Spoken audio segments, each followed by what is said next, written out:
আসসালামু আলাইকুম। আজকে আমরা দেখব অ্যাকাউন্ট কাস্টমাইজেশন কিভাবে করতে হয়। অনেকেই যারা জানেন না এই বিষয়টি তাদের জন্য এই ভিডিওটা খুবই হেল্পফুল হবে। তাহলে আমরা শুরু করি।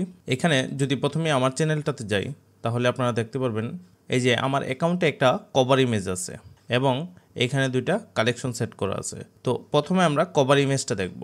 কভার ইমেজটা সেট করার জন্য সিলেক্ট করবেন যেই ইমেজটা সবচেয়ে বেশি ভালো লাগবে সেই ইমেজটা যাতে আপনার কভার ইমেজ থাকে। ধরেন এই ইমেজটাতে যদি আমি ক্লিক করি ফাইলটাতে তাহলে মোটামুটি দেখবো যে এই ইমেজটা অনেক ভালো একটা ইমেজ। এখানে মেক প্রোফাইল কভার ইমেজ, তো এইটাতে যখন আপনি ক্লিক করবেন তো অটোমেটিক আপনার 1 ঘন্টা বা কিছু সময় পরে এটা আপডেট হয়ে যাবে। যেমন ধরেন আমি এখানে ক্লিক করলাম, তো অলরেডি সাকসেস হয়ে গেছে এবং তো এইখানে দেখাইতেছে যে 1 ঘন্টা পরে আমার এইখানে পাবলিক হবে প্রোফাইল পিকচারটা। তো আমি যদি এখানে সি করি, এখানে এখন আসে নাই, 1 ঘন্টা পরে এটা আসবে। হ্যাঁ, আচ্ছা, এটা গেল একটা। তো সেকেন্ড যে বিষয়টা আপনারা জানতে চাইছেন সেটা হলো আমরা কিভাবে একটি কালেকশন সেট করব। কালেকশন সেট করার জন্য এই যে একটি বক্স আছে, এই বক্সটাতে ক্লিক করবেন। ধরেন আমি এই কয়েকটা বক্সে ক্লিক করলাম, ক্লিক করে অ্যাড টু কালেকশন। এই যে দেখেন অ্যাড টু কালেকশন আমি অলরেডি 2টা সেট করে রাখছি। যদি আপনি নতুন আরেকটা ক্রিয়েট করতে চান, ধরেন আমি রিয়েলিস্টিক ইমেজেস, তো অলরেডি কিন্তু এটা সেট হয়ে যাবে। এই যে এটা সেট হয়ে গেছে। তো আমি যদি সি কালেকশনে যাই তাহলে দেখতে পারবো এখানে আমার 5টা ইমেজ অ্যাড করা আছে। আচ্ছা, আমি যদি আরও সেট করতে চাই, আরও বেশি অ্যাড করতে চাই এটার ভিতরেই, তো আমি এখান থেকে just add to collection realistic images, তো এখানে আমি দেখতে পারবো যে আমার এখানে অলরেডি আরও যোগ হয়ে গেছে।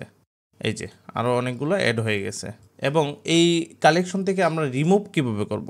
রিমুভ করার জন্য জাস্ট এখানে ক্লিক করব, এই যে সবগুলোকে ক্লিক করব। ক্লিক করার পরে এই যে রিমুভ ফ্রম কালেকশন, এই জাস্ট রিমুভ হয়ে গেছে। বুঝছেন? আরেকটা বিষয় আপনাদেরকে জানানোর যেটা দরকার আছে সেটা হলো আপনি আপনার প্রোফাইলে 2টা কালেকশন ফিচার করতে পারবেন। অনেকগুলো কিন্তু পারবেন না, 2টাই ফিচার করতে পারবেন। অনেকে একটাও ফিচার করে।